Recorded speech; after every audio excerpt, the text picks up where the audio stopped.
장화 모양을 하고 있는 이탈리아.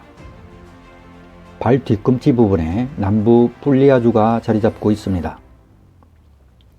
특별히 이곳을 찾는 사람들은 많지 않지만 이곳에서 그리 멀지 않은 곳에 깐네 유적지가 숨겨져 있습니다. 이곳에 깐나의 전투라 일컫는 고대 역사상 가장 치열한 싸움이 있었습니다.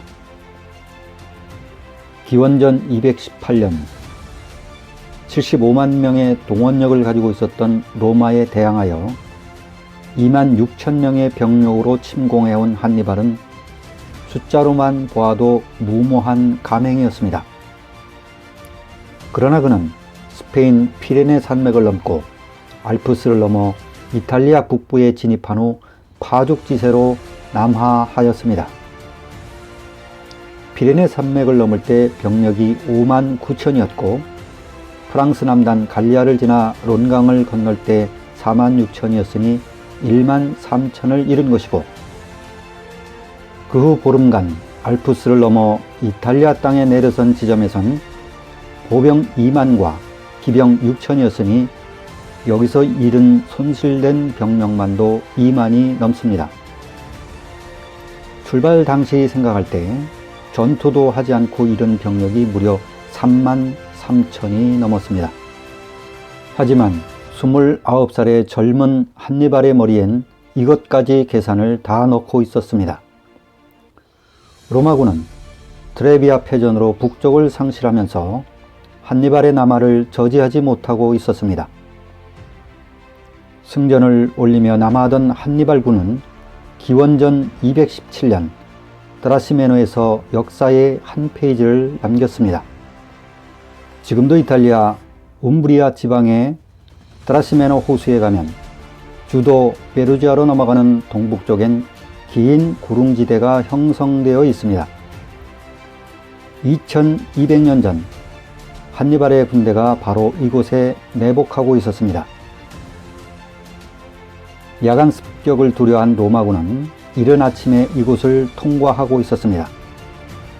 한니발군이 이미 페루지아로 넘어갔다는 계산이었습니다.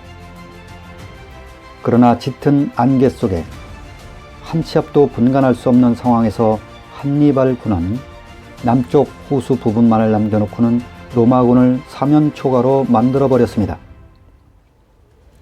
지금도 이곳엔 안개가 끼면 운전하기가 매우 조심스러운데 이 자연기상까지 한니발이 예상했는지는 알 수 없지만 그날의 기상은 그랬던 것입니다.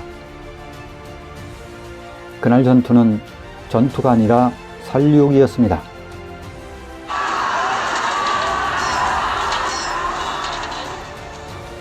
그날 단 3시간 만에 로마 2만 5천 명 병력 가운데 1만 7천 명이 전사하였습니다. 이에 반해 한니발의 전사자는 2천 명에 불과했고 그것도 대부분이 그들이 들여온 용병 갈리아인들이었습니다.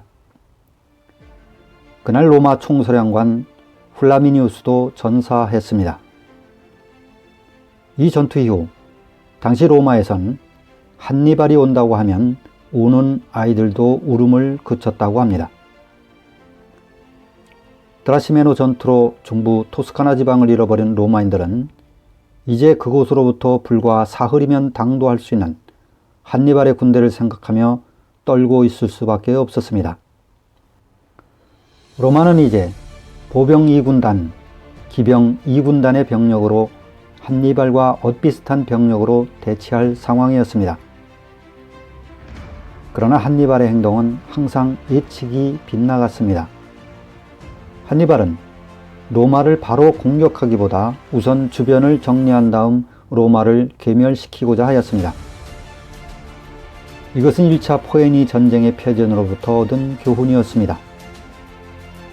주변 로마 동맹국들을 로마로부터 등을 돌리게 하지 않으면 로마를 정복해도 그들의 공격에 대항하기 힘들다는 것이 그의 결론이었습니다. 역사엔 단일한 가정이 없다고 하지만 바로 그때 로마를 공격했더라면 세계사는 아마도 로마 제국이 아닌 카르타고 제국으로 바뀌었을지도 모릅니다.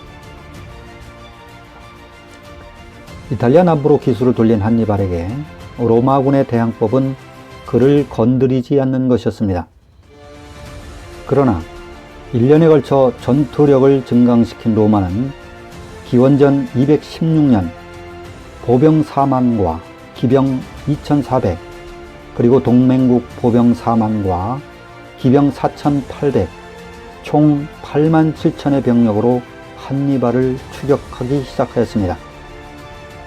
한니발의 병력은 보병 2만, 기병 6천으로 출발 당시 군사력을 그대로 보존하고 있었고, 흡수한 갈리아 병력 보병 2만과 기병 4천으로 총 5만의 병력을 소유하고 있었습니다. 추격하는 로마군에 달아나듯 남하하던 한니발 군대는 깐네에서 멈추었습니다. 지금도 이곳은 대평원으로 당시 식량 저장지의 하나였고, 그래서 겨우 열흘치의 식량밖에 없었던 한니발 군대는 이곳에서 식량을 조달한 뒤 더 이상 이동하지 않고 언덕에 진을 치고 로마군을 기다리고 있었습니다. 그들은 평야 중간 오판토라는 아주 작은 강을 경계로 2달간 대치하며 소규모 전투를 벌였습니다. 그런데 대부분 로마인들이 이겨서 로마인들의 사기가 아주 높아졌습니다. 그러나 고수의 수법은 따로 있었습니다. 마치 처음에는 일부러 져주다가 나중에 몽땅 터는 수법을 쓴 것입니다. 전투역에 불탄 로마군은 접근거리 10km를 유지하다가 2km까지 접근하였습니다. 그러나 한니발은 마치 낙심한 듯 움직이지 않고 있었습니다. 그날 고대 역사상 가장 치열했던 깐나의 전투가 벌어졌습니다.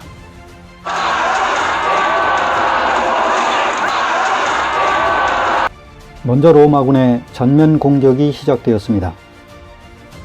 전방에 나서 로마군을 막던 한니발의 갈리아 부대는 로마군에게 밀리다가 결국 이탈하였습니다.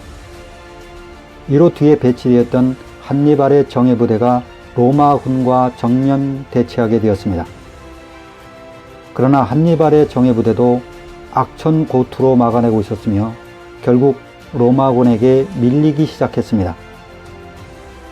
그러나 갈리아 부대의 이탈과 한니발군의 로마군의 밀림은 고의적인 것이었습니다.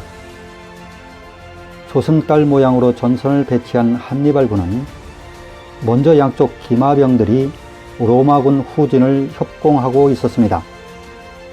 한편 정면에서 한니발의 정예부대가 밀리는 속도에 맞춰 이미 이탈했던 갈리아군들이 로마군 후진을 둘러싸기 시작했습니다. 이로 순식간에 로마군은 도간에 든 쥐가 되어버리고 말았습니다. 이것은 한니발의 주특기인 포위 작전이었으며 섬멸 작전이었습니다. 갇혀버린 로마군은 서로 움직일 수도 없는 밀집된 상태에서 칼 한 번 제대로 휘두르지 못하고 죽어갔으며 동료들의 발에 밟혀 압사당하기도 하였습니다.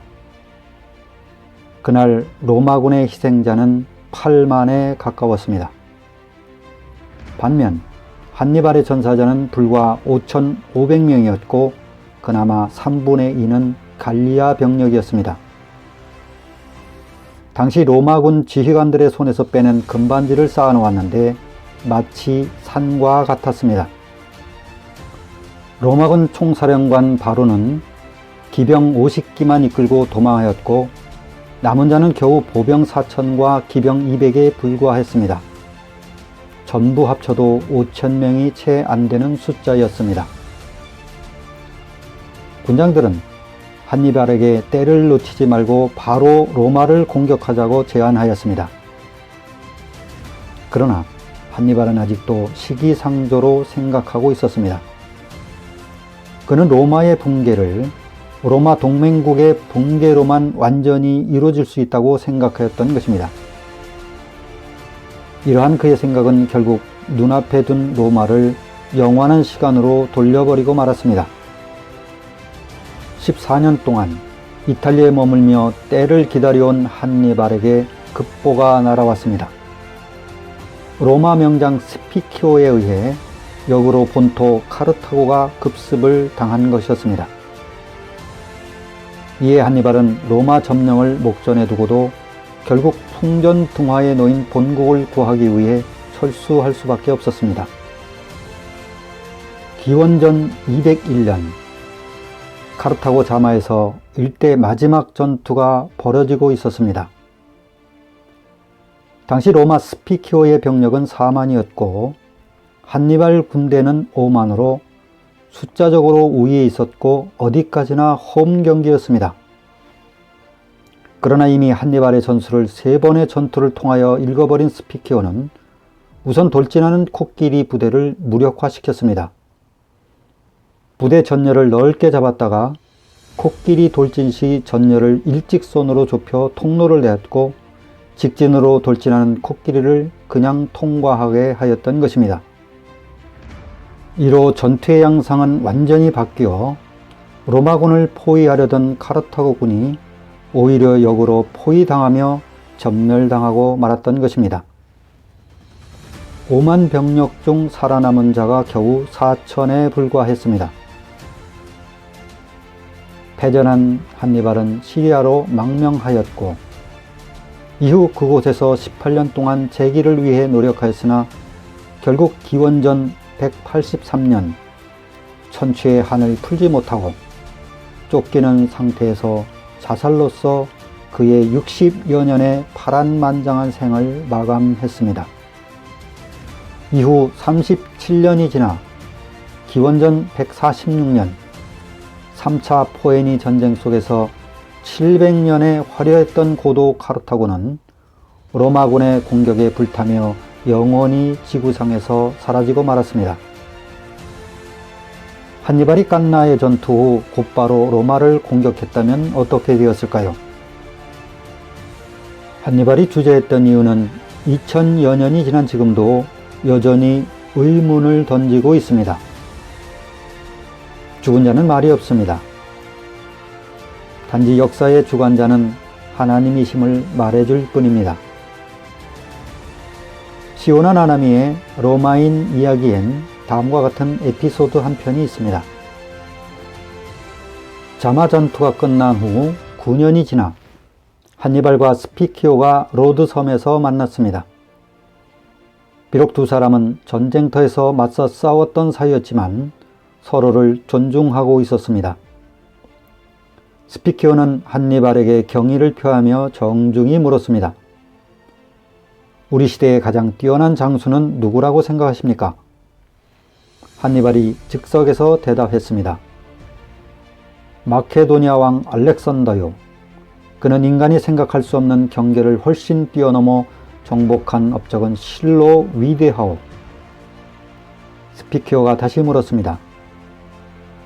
그러면 두 번째로 뛰어난 장수는 누구입니까? 에페로이스 왕 피로스요. 그는 병법의 천재이고 수경지 건설의 중요성을 처음으로 인식한 사람이기도 하오. 그렇다면 세 번째는? 그건 물론 나 자신이요. 스피키오가 다시 진지하게 물었습니다. 만약 장군이 자마에서 나를 이겼다면? 이에 한니발은 당연한 듯 말했습니다. 그렇다면 내 순회는 피로스를 앞지르고 알렉산더도 앞질렀을 것이요.